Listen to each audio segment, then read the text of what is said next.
বর্ষাকাল, বৃষ্টি, গরম গরম ধোয়াটা খিচুড়ি, সবকিছু শুনলেই মনের মধ্যে কেমন একটি শান্তি লাগে, তাই না? কিন্তু বর্ষাকালটা কিন্তু সবার জন্য সুখের হয় না।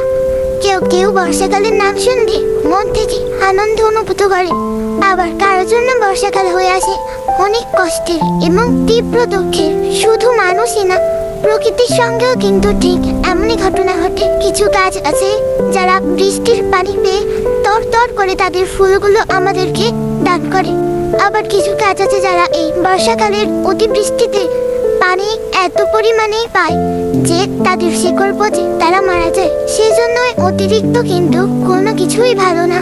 বর্ষাকাল মানুষ হোক, পশু পাখি বা গাছপালা, সবার জন্য যেমন খুশির কারণ, আবার সবার জন্যই অনেক দুঃখের কারণ। প্রকৃতি আর সৃষ্টিকর্তার কি অপরূপ এক লীলা খেলা এই বর্ষাকাল, সেটা দেখলেই কিন্তু বোঝা যায়।